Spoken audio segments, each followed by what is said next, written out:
day, right through to the evening. Boxed Solar, sponsors of weather on GB News. The latest GB News travel.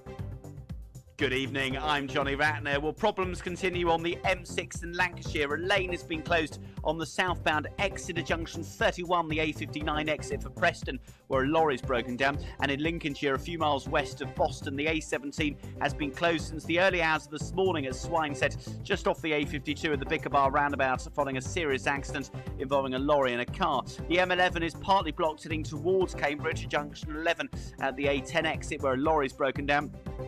And problems on the M4 heading east towards Newport. One lane's closed from junction 28 to 27. A car's broken down off the High Cross interchange, causing queues back onto the A48M out of Cardiff. And finally, in Pembrokeshire, just north of Pembroke, the Clevi Bridge, the A477, stays closed for a police investigation. And that's the latest. You can stay up to date throughout the day by visiting our website, gbnews.com. We want to spruce up your spring with an incredible £17,777 in tax-free cash that you can spend however you like. But that's not all, as you'll also receive not one, but two brand new designer watches and a fabulous Mulberry handbag. For a chance to win the cash, 2 watches and a designer bag, text cash to 63232. One entry costs £2 plus 1 standard network rate message, or text bonus to 63232. 5 entries cost £5 plus 1 standard network rate message. Go to gbnews.com/win. Entries start from just £2. Call 0903 681 3232. Calls cost £2 plus your network access charge, or post your name and number to GB12 PO Box 8690 Derby DE1 9TT. UK only. Entrance must be 18 or over. Lines close at 6 p.m. on the 4th of April. Please check the closing time if listening or watching on demand. Good luck. Join me, Camilla Tominey, for a frank and honest discussion with those in power that cuts through the spin and gets to the heart of the issues shaping our nation. You haven't confirmed that you want to stand as leader, but you haven't ruled it out either. This report basically says that he's not fit to stand trial. Is he indecisive? Incompetent? I deliver the dose of reality Westminster needs. That's the Camilla Tominey Show at 9:30 every Sunday on GB News, the People's Channel, Britain's news channel.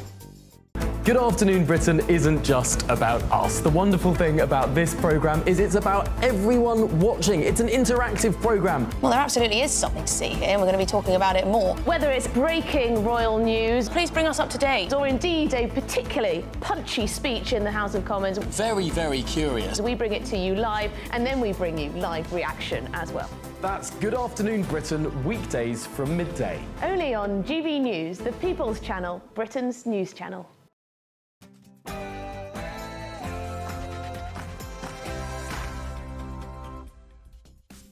Good evening. Trump threatens to financially devastate Russia unless she signs a ceasefire deal. We also look at Keir Starmer and Wes Streeting. They seem to be more right-wing than the Conservatives. What does it all mean? And I'm afraid smart meters will now, I think, be forced upon us. I hate the idea, but I'm afraid I'm not sure we can fight on against it any longer. First, though, let's get the news with Aaron Armstrong.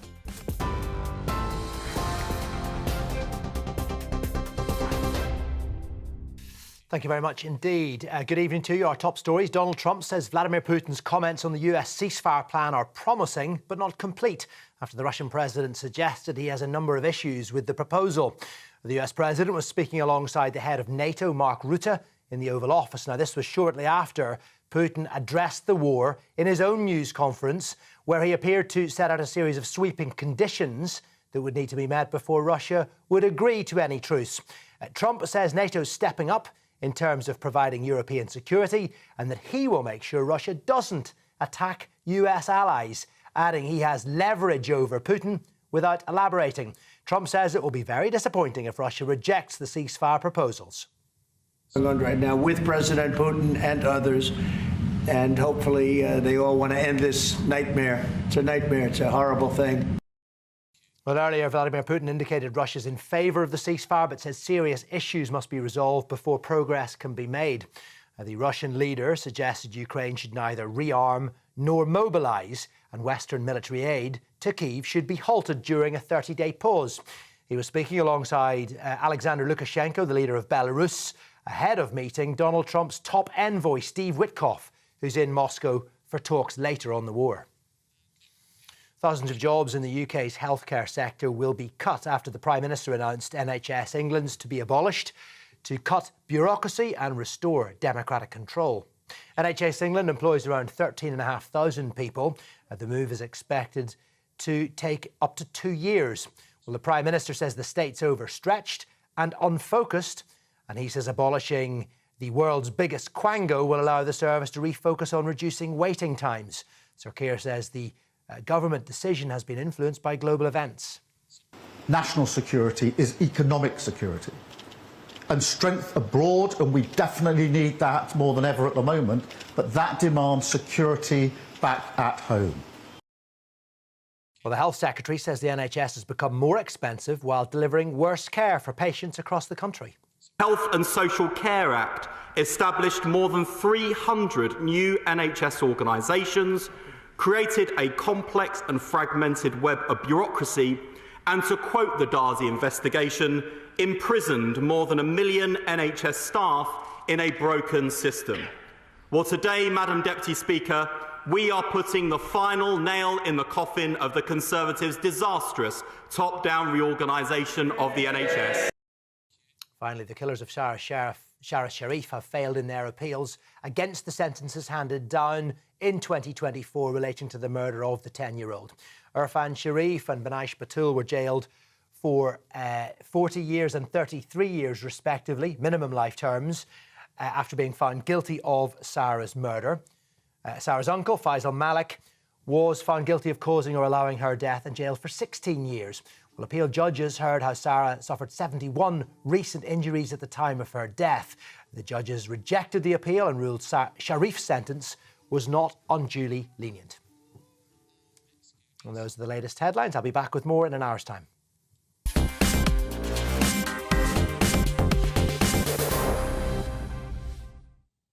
Good evening. The idea that Donald Trump was just going to put pressure on Zelensky of Ukraine and not put some pressure on Putin was always for the birds. It was just a question of time. And yes, he has put a lot of pressure on Zelensky to get him to the table and to get him to agree to a ceasefire. So the question always was, what would he do about Putin and Russia? Well, we saw something of this last night.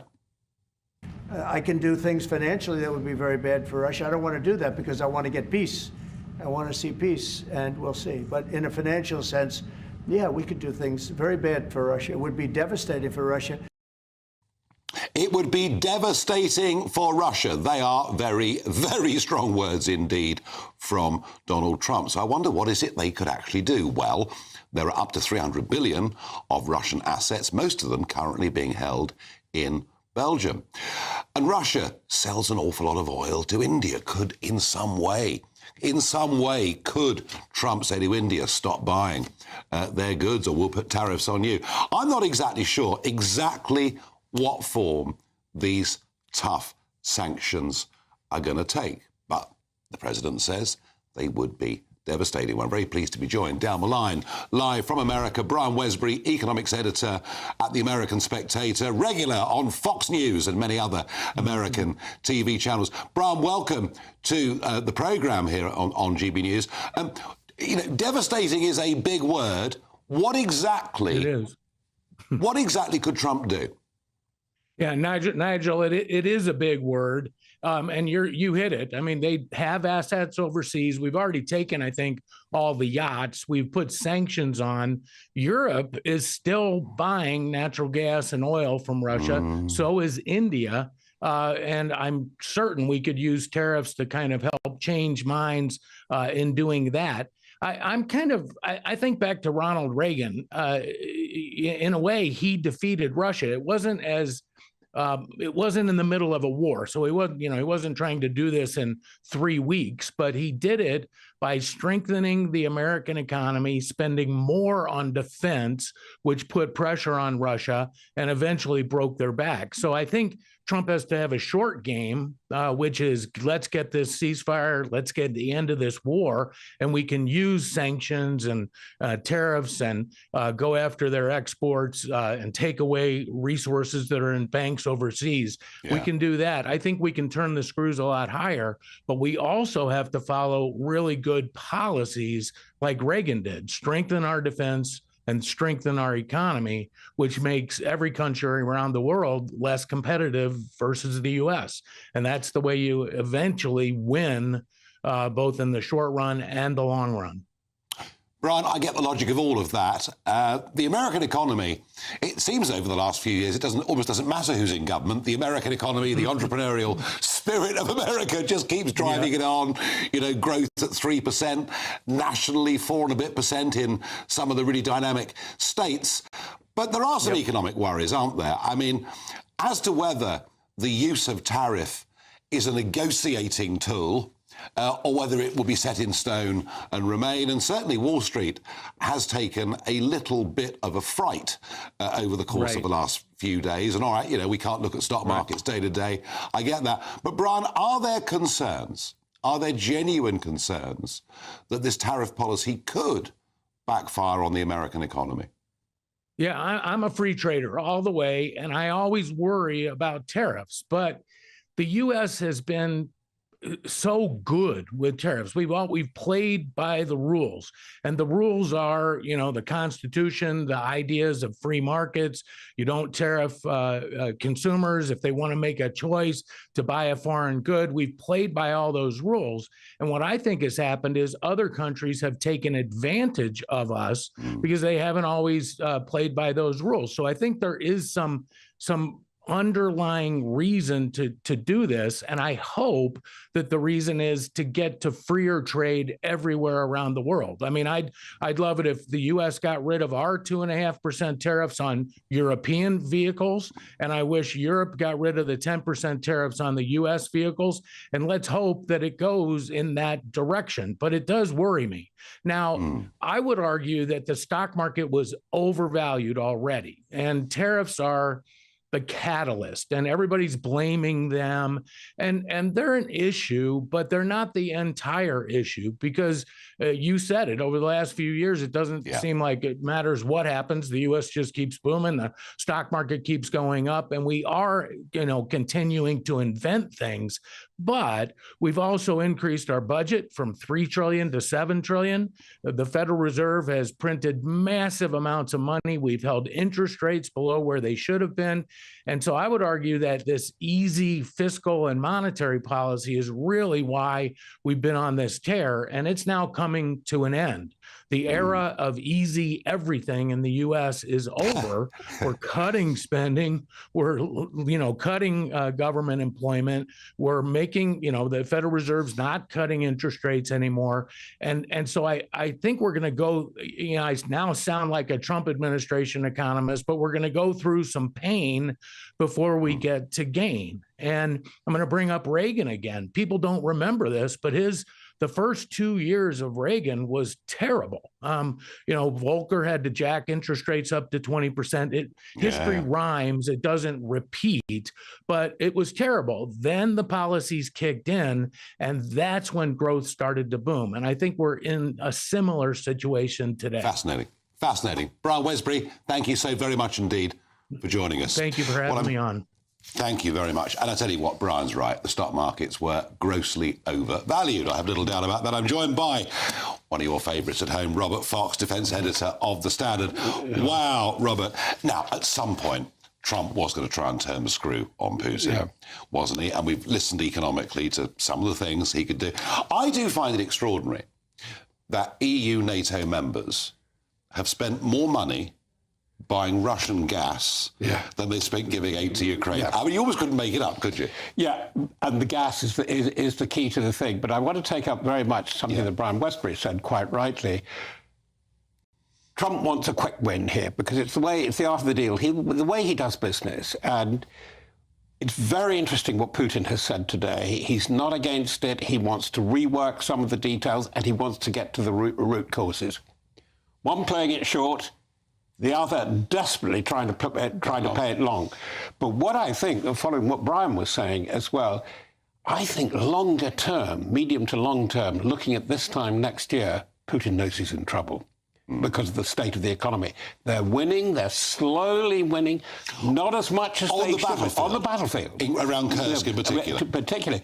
But they still haven't taken Pokrovsk. And do you know what's happened around Pokrovsk?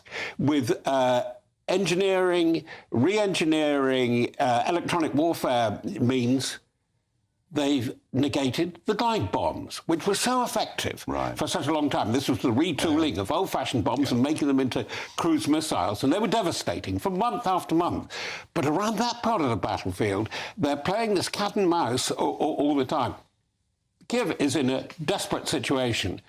But what I would say, Nigel, is that the real talking we're not seeing the participants, and we're not hearing about them. Jonathan Powell, it must be said, has done a very good job with the Ukrainians, saying after the blow-up in the White House, now get real, get sensible. You've got to come up with something, and there's got to be a meeting of minds, and he's doing that. Another fixer that we've seen on that side is probably Mark Rutte, because Mark Rutte knows the art of the coalition. The NATO boss. And obviously there wasn't a blow-up there. Donald Trump talked to him, but it's what Witkoff is going to be talking to with the head of the... So Steve Witkoff, who's never been in politics before. That's right. Successful businessman, golfing mate of Trump's from Florida, and he's off to Moscow. And he works with Dmitriev, in charge of the investment fund, watch that, and the head of the Foreign Ministry Intelligence Service. And we're going to hear a bit. It's very interesting that this big meeting of defence ministers, European defence ministers in Paris yesterday, my colleagues at the Defence Correspondents Association all set off. I had a jolly nice time in Paris. And what did they say after that meeting? I couldn't believe it. They said, including John Healey of the Starmer government, nothing. Absolutely. We'll go on talking. And it's really what happens now. I think that the Putin stance is fascinating because it's a long-term. Well, let's have a look at it. Grievance. I mean, let's have a look about it in today's Standard. By the way, we've talked about the battlefield. He's making advances, but they're not dramatic.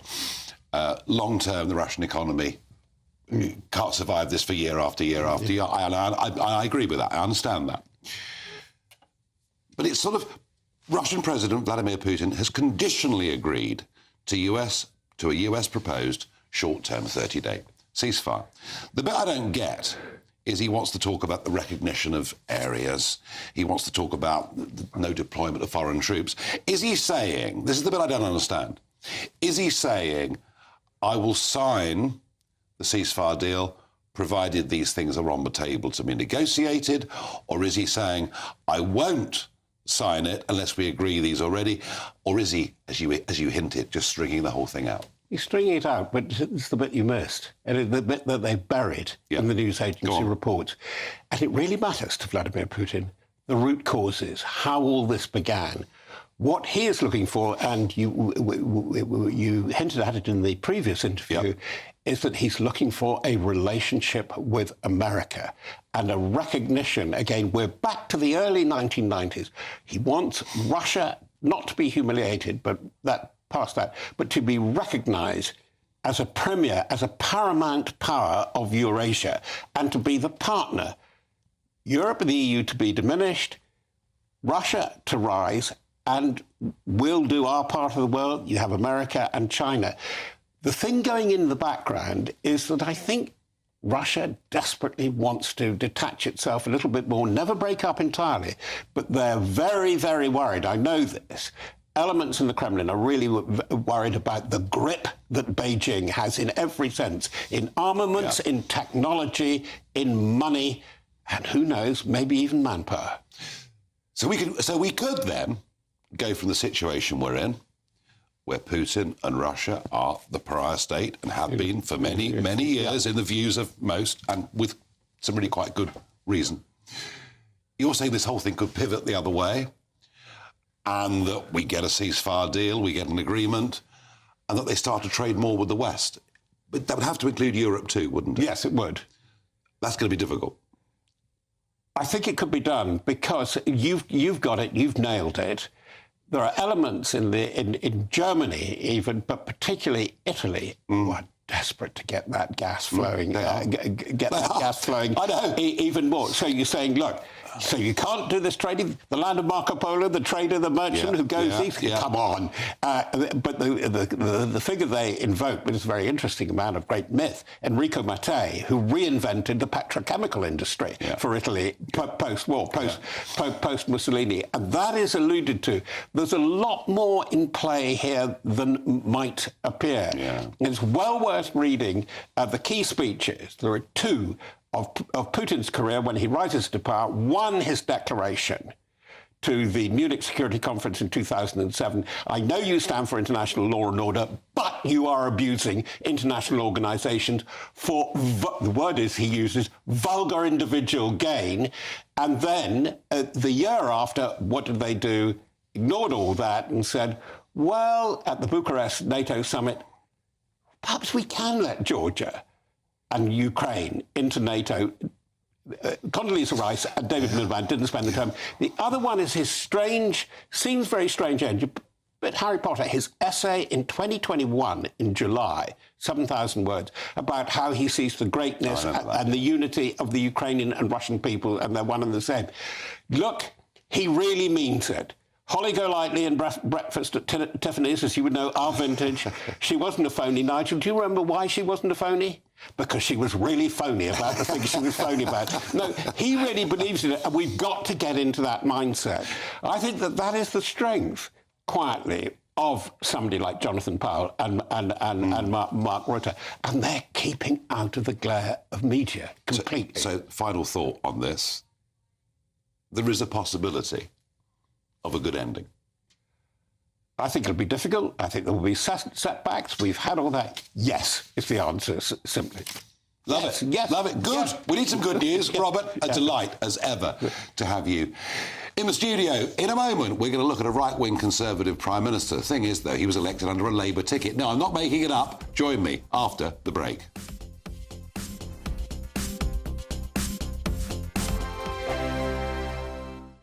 Headliners on GB News 11 p.m. every night. It's got 3 top comedians going through the next day's newspapers so you don't have to read them, which is great. That's a good point. He's lying. I mean, maybe he's not lying. That's Headliners every night from 11 p.m. and 5 a.m. as well on GB News, Britain's news channel. Britain's Newsroom. Weekday mornings from 9:30. Corton Beach is not a naturist beach. Lewd behaviour will not be tolerated and may be recorded by CCTV and reported to the police. It says causing an offence to others is causing offence to others is a criminal offence, and all cases will be reported for prosecution.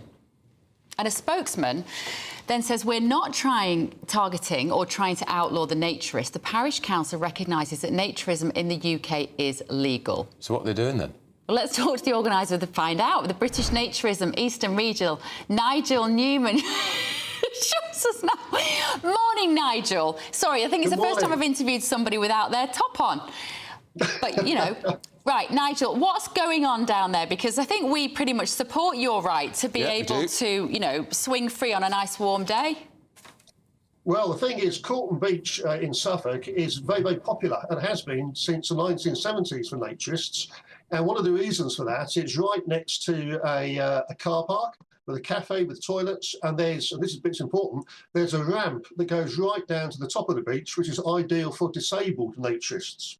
And that's one of the reasons that it's so well attended over the years. And what's happened is, back in December, this sign appeared, a great big yellow sign with black writing saying, warning, as you read out, Corton Beach is not a naturist beach. Well, that's not accurate, because every beach is a naturist beach. Naturism is not unlawful, and the sign then goes on to suggest, because it's in the very next sentence, that lewd behaviour will not be tolerated. Well, British Naturism totally agree with that statement. Lewd behaviour should not be tolerated, but lewd behaviour and naturism are 2 completely different things. GB News, the People's Channel. I'm Christopher Hope. From pop stars to politicians, I'll interview anybody in a pub who's got a political opinion. Join me every Friday on Spotify, Apple Podcasts, YouTube or gbnews.com, or wherever you get your podcasts. This is GB News, the People's Channel. We're proud to be GB News, the People's Channel. And as you know, we always love to hear your views. Now, there's a new way of getting in touch with us at gbnews.com/your say. By commenting, you can be part of a live conversation and join our GB News community. You can even talk to me, Bev Turner, or any of the members of the GB News family.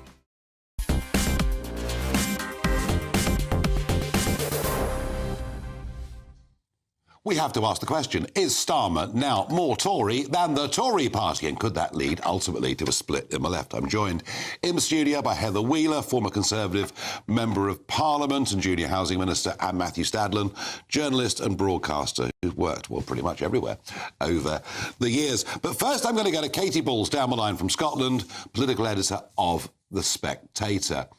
Katie, NHS England abolished. The Prime Minister says the state is flabby.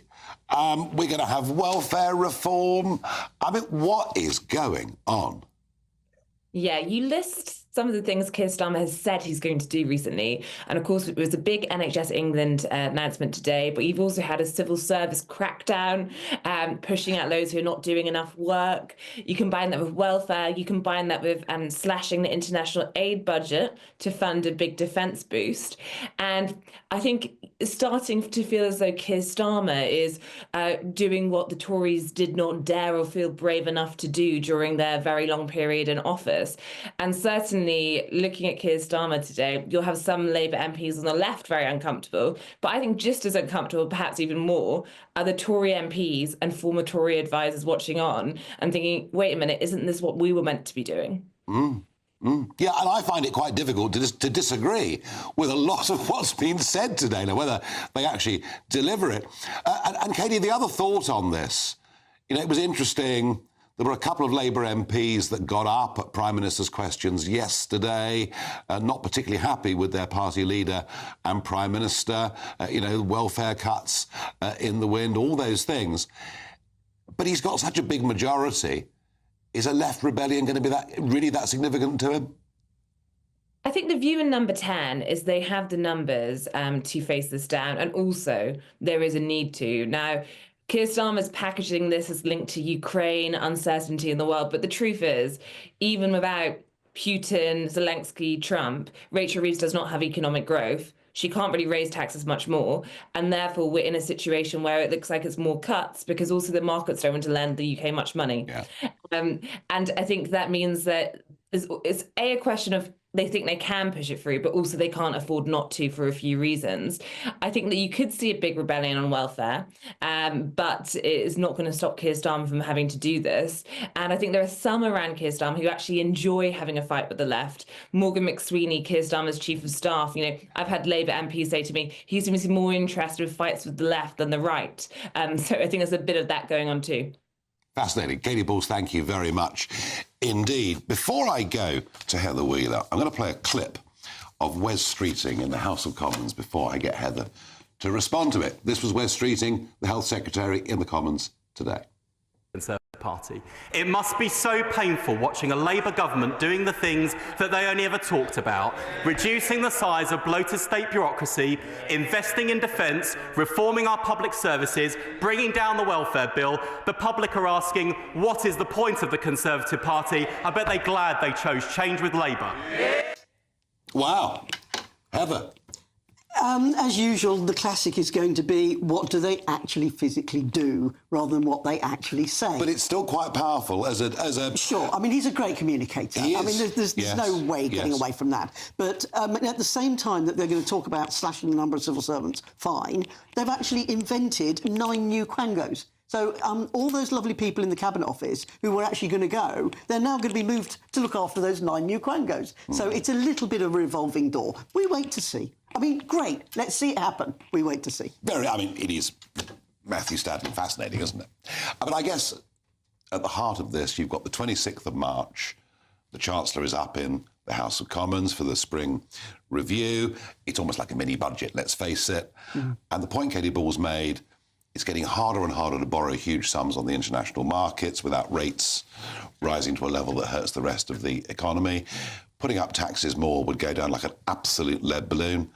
I guess they're almost being forced into this. You've got sort of dark jokes now, haven't you, on social media, saying that the Tories are the party of high taxes and Labour is the party of welfare cuts.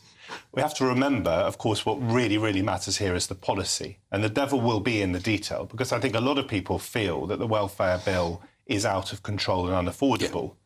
But can you cut it without harming people that you absolutely shouldn't be damaging? On the politics of that was Richard Bergen's. He was hinting that left-wing Labour MP yesterday. And that's a good segue back into the politics of it, because he comes from the harder left. Yeah.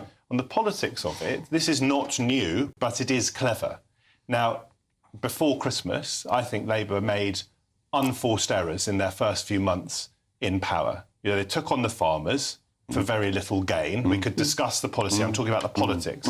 They took away the winter fuel allowance from a lot of people. And again, we could talk about the policy, but I thought it was bad politics, got them off to a very weak start. This is now turning around, I think. That line from Wes Streeting was very careful. It is reminding everyone about what we feel. You feel it as the leader of Reform, that the Tories have had their guts ripped out. And this isn't unprecedented. A final thought. If you think back to 1997, which we're all old enough to remember, all the talk in those early New Labour years is, what is the point of the Tory party now that Labour are parking their tanks? Triangulation, it's called. Yes, triangulation, where you take the clothes of the other party. Labour parking their tanks on Conservative lawns. They had very weak leaders in those early years, Haig and Ian Duncan Smith and eventually Michael Howard, before they got Cameron. The problem they're going to have, though, Heather, as we approach, as I say, the 26th of March is really quite a big day. And, you know, Matthew quite rightly says, to upset that many people on farming or winter fuel allowance for actually very little financial gain. I mean, it wasn't much for it. But looking ahead, their real problem, though, is that the economy is flatlining, isn't it? It totally is. And, you know, if you were a small business, why on earth would you take anybody on with the changes with national insurance contributions? Bringing down the level where you start paying contributions on pension arrangements, things like that. That all hurts those small businesses. But the bigger picture to me is what are they going to do on welfare reform? There was a package ready to go. Which, by the way, exploded. Yeah, totally. During the pandemic and afterwards. Absolutely, absolutely. But Mel Stride had got a package where 80,000 other extra people were going to be helped from disability into jobs. It was absolutely incredible. There's no plan with these guys. You've got the Tories now, haven't you, Nigel, saying, again on social media, I wish we had done that. And that, I mean, I know we're early in this parliament. Let's see whether they do toxic. it. Yeah. Of course, you've got to see whether they will be held to accountable, quite rightly so. Yeah. But this is toxic stuff for the Conservative Party. I agree with you. I agree with you. But a thought on the left. What I've noticed is the Green Party votes still steadily going up. The Liberal Democrats holding dead solid, and it's on these areas like social spending where they never give us any budgets, but they tend to score quite well with the public. You know, with a majority of 170, it would take a massive parliamentary rebellion to defeat the government on anything. But do you just think within the polls that there could be a leftward shift away from Labour? It's easy because you guys, because you're clever operators, and I disagree with a huge amount that you stand for, as you know, and I'm sure we'll come on to that later, but it's easy to forget that you get enormous amounts of airtime compared to what the Greens get. Or indeed perhaps even the Liberal Democrats. Because we do stuff. Well, and you're very noisy on social media, as we've been discovering recently. And so it's easy to forget that the Greens are there, and indeed, of course, the Liberal Democrats. And the Liberal Democrats are more prominent under Ed Davey's leadership. He's managed to be reborn after his disaster of last year before the election. I don't think that the left is the threat that it was once. I think Starmer is a veteran of smashing the hard left. Just to think that to overturn Corbynism, give him credit in the time that he did it, and to take not just to overturn and flush out Corbynism from the party, but to take Labour to a 170-odd seat majority within one term of Boris Johnson winning his 80 seat. That shows that Starmer knows what he's doing when it comes to his own party. Really interesting.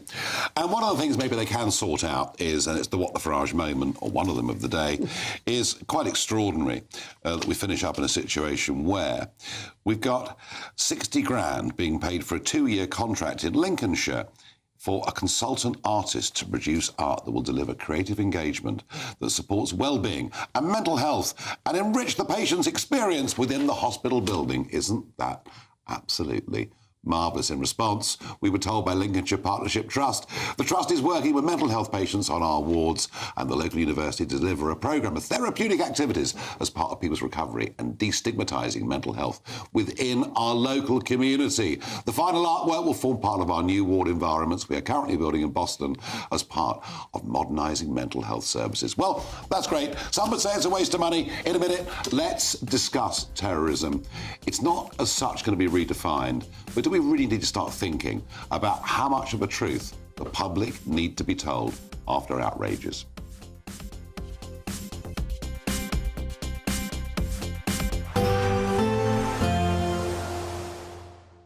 Can't wait to get in that sea. Lovely and warm. Just like the feeling of having great travel insurance. All Clear Travel Insurance sponsors GB News travel destinations forecast. We've got some warm weather on the way over the next few days across the eastern Mediterranean, but further west, very unsettled still, with some heavy rain and thunderstorms. The showers most prominent across parts of southern Spain through the course of Friday, an improving story across parts of Portugal, but colder than average temperatures across Iberia.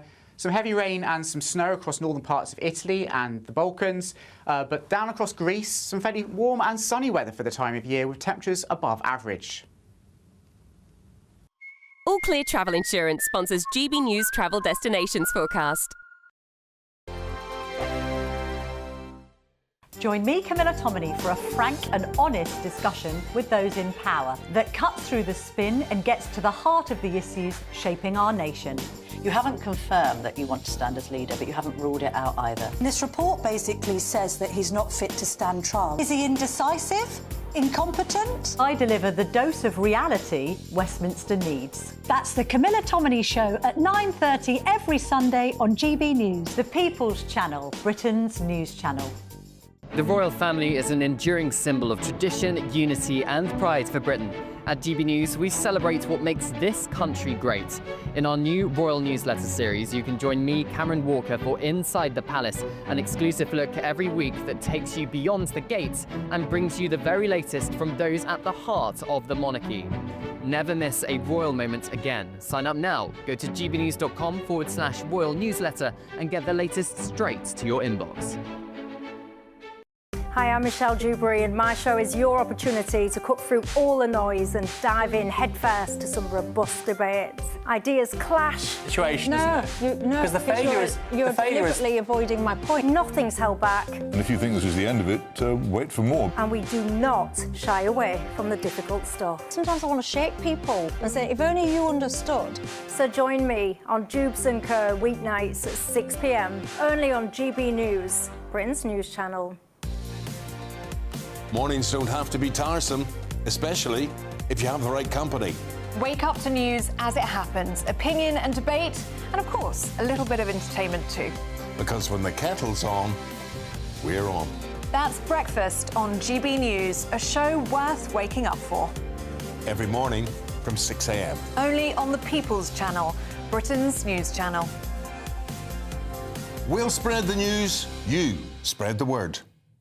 Exciting news. Every Friday, my Patrick Christie's Tonight Show is going to have a twist to it. We're welcoming some special guests. You. That's right, on Fridays, I'm going to be doing my show in front of a live studio audience because this show is about you and what you have to say. It's going to be the same big debates, same big topics, same big opinions. But every Friday night at 9 p.m, you are invited to come on down to Patrick Christie's Tonight to be a part of the action. Only on GB News, the People's Channel, Britain's news channel.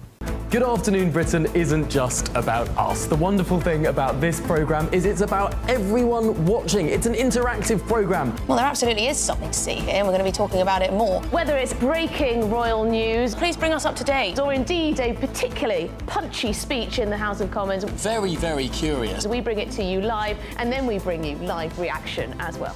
That's Good Afternoon Britain, weekdays from midday. Only on GB News, the People's Channel, Britain's news channel.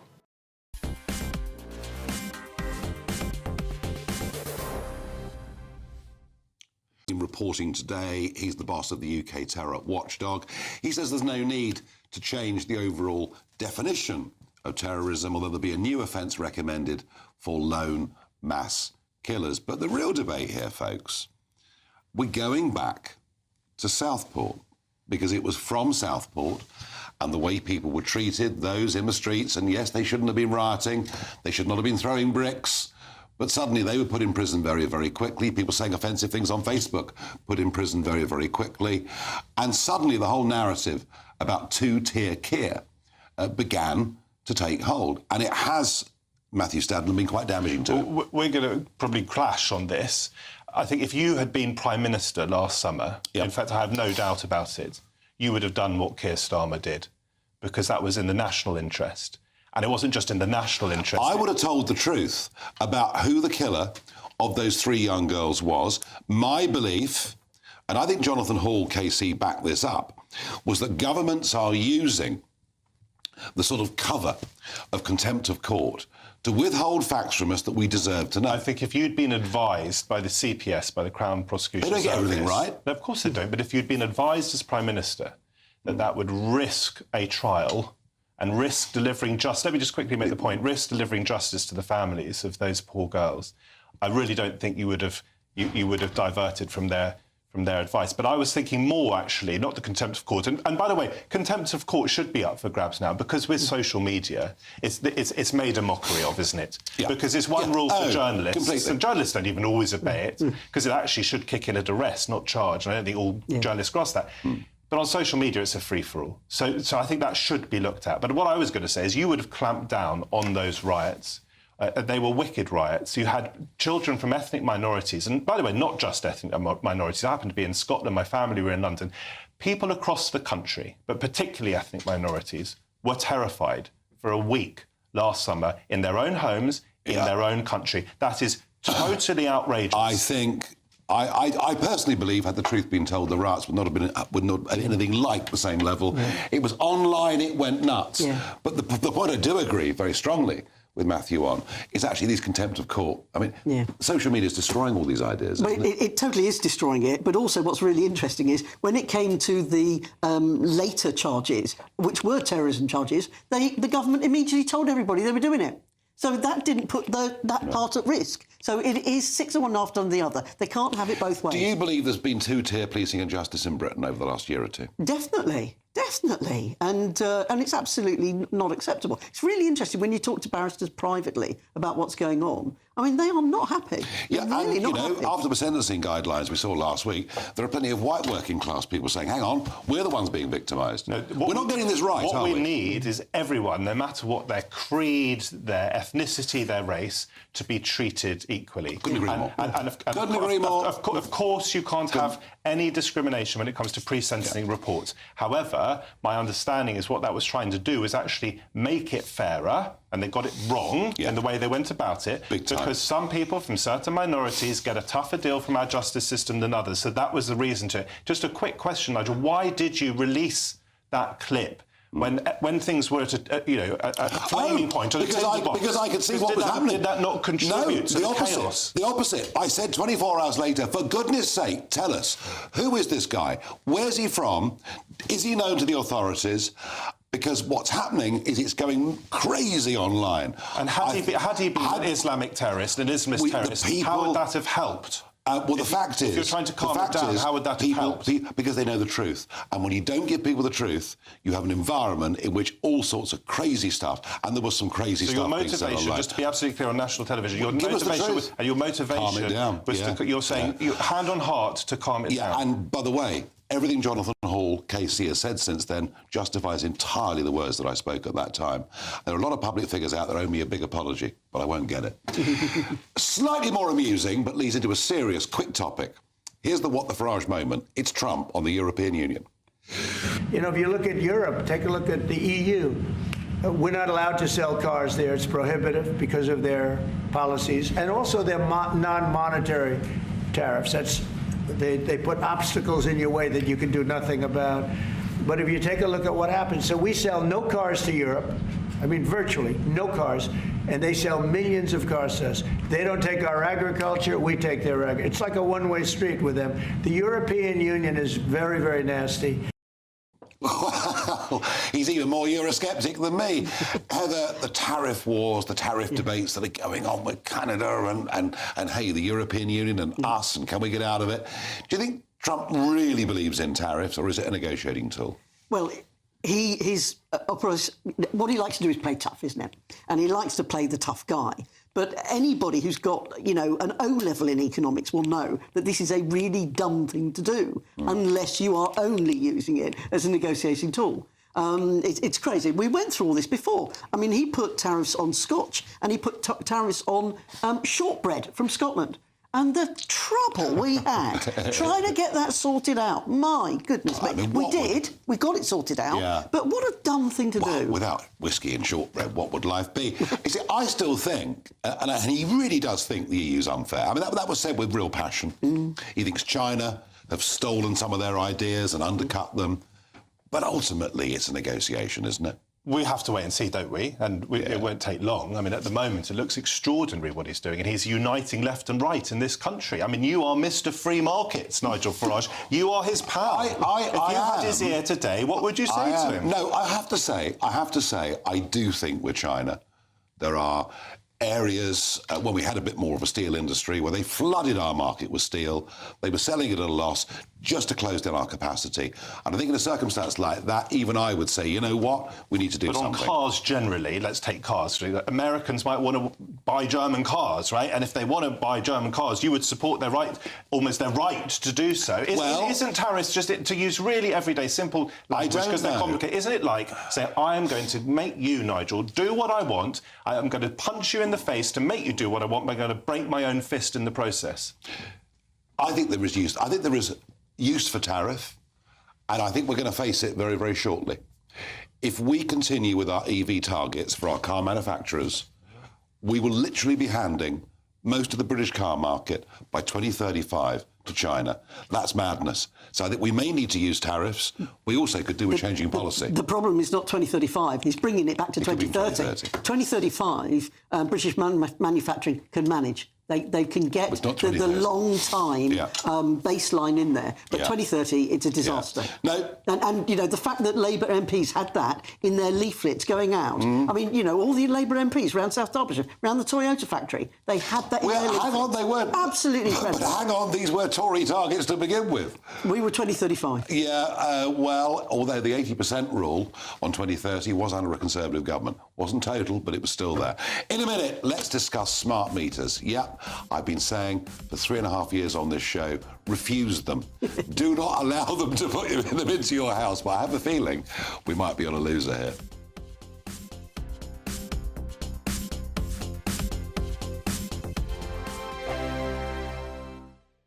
Hello there, good evening. Welcome to your GB News weather update from the Met Office. To finish off the week, we're going to see a cold start tomorrow, frost in places, then another day of sunny spells, but also some showers. And it's still going to be feeling largely chilly too. That's all thanks to this northerly flow of air, bringing in some cold air from the Arctic, stretching its way across the country. There's some slightly lighter wind, which are going to make things feel a little less chilly as we head into tomorrow. But for the overnight period, a continuation of some showers feeding into northern areas, likely bringing some snow, particularly across the Scottish Highlands, and then later on to the night we could see some hill snow across parts of Wales too. But a mix of cloud and some clearer spells, but the clearest skies across parts of the south and southeast where we're likely to see quite a sharp frost.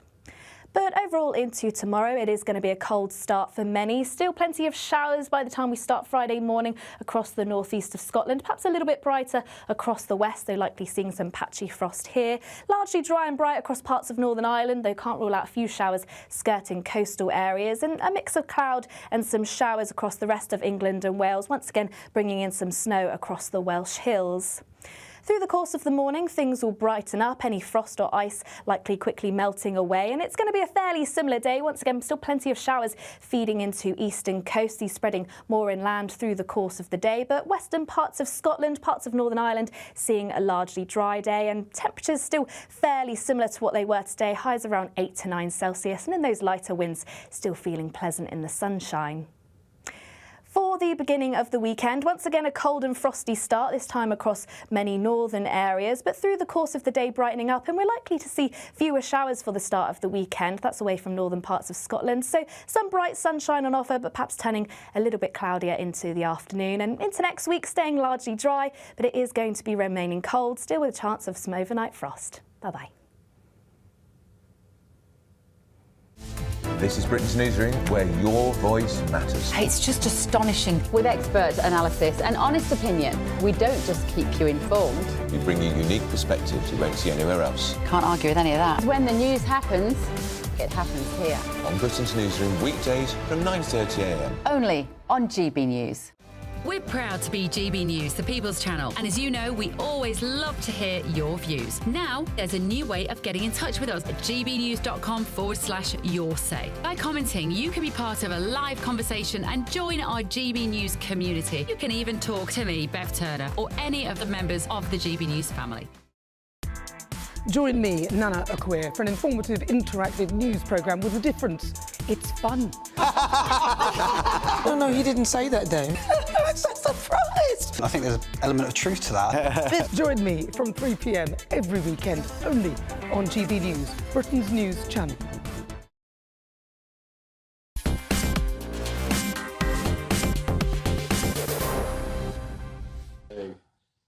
Time and again, I've told you on this programme, don't let them put a smart meter in because, as they admit themselves, they can use it for demand management. It means they can basically cut you off when the wind turbines don't turn. At least that's what I've been saying for years. But now it would appear that 4 of the big 6 that provide gas are no longer installing or updating what they call dumb meters. It's all a move to smart meters. Ed Miliband is over the moon. He says smart meters are key to the UK's 2030 renewable energy targets. Heather, I don't think you're a fan of smart meters, are you? No, I've been having difficulty with my gas meter. That's just the electric meter works, but the gas meter doesn't. I have no idea, and it's an absolute pain. Press button A, press button B. I've given up. It's too complicated. Yeah, I just phone them up and tell them what it is, and just get on with it.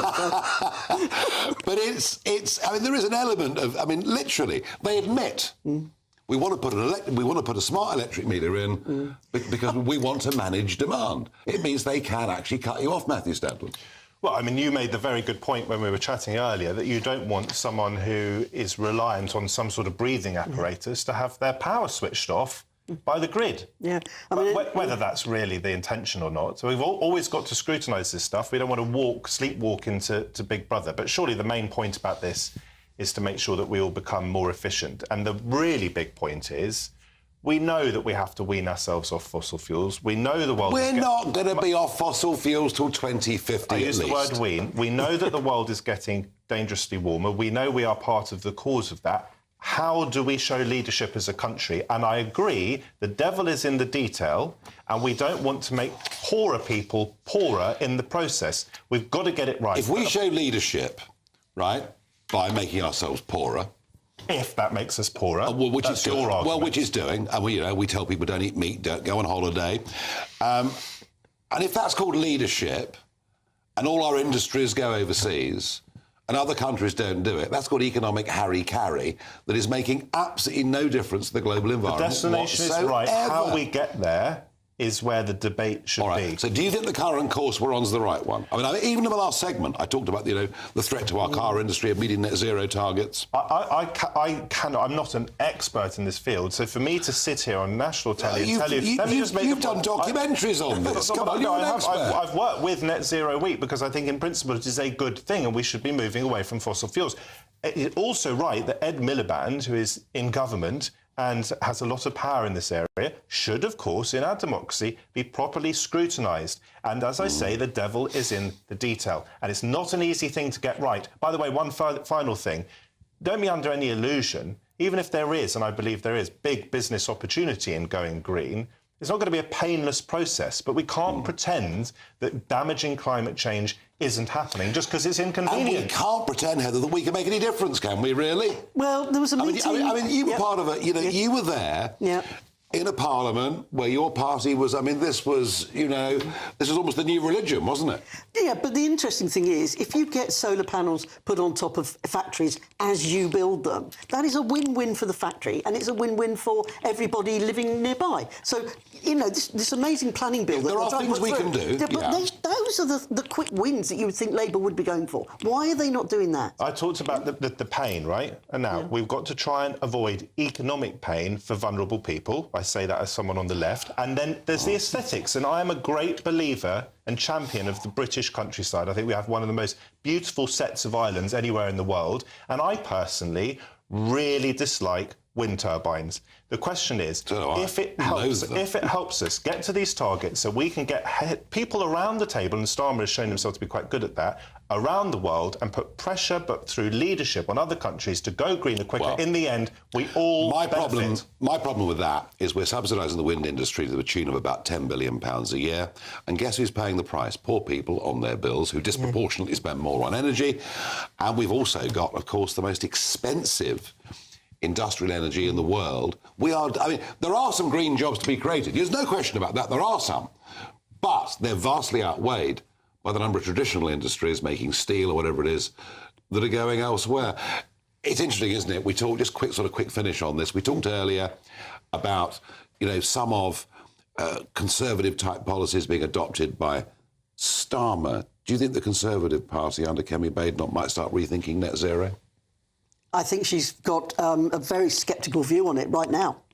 So that's one of the beauties of actually doing the slow rollout of policy, because she's a very detailed lady. At the end of the day, she's an engineer, so she's clean on straight lines. So she won't do anything without the facts. Politically, though, I would argue it's disastrous for her. I mean, I don't even mention the Conservatives on social media anymore. I take the battle to reform. You've got Labour parking tanks on your lawns. You've got Reform beating you in the polls. The Tories are in real trouble. It is extraordinary. I'm going to say thank you to my energetic panel. Great debate on a number of topics there.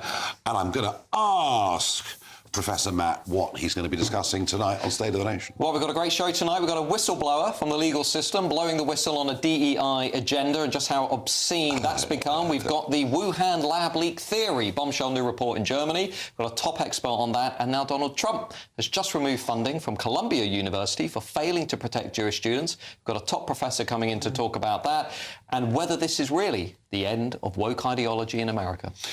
Well, it certainly isn't here, is it? Because No, from what I sir. can see, actually, the DEI agenda is still expanding in this country. Unfortunately, under the Labour government, that is true. And the university sector, which you worked in for so many years? Never thought about it since I left. Did they ask you to leave? I was politely shown the door. Yeah, right, he was booted out. At least we now know the truth. Excellent. Well, stay with Matt Goodwin after the news. I'm going to be at Cheltenham tomorrow. Can't wait. No doubt I'll make loads of money. So let's have a look. What's the weather going to be like?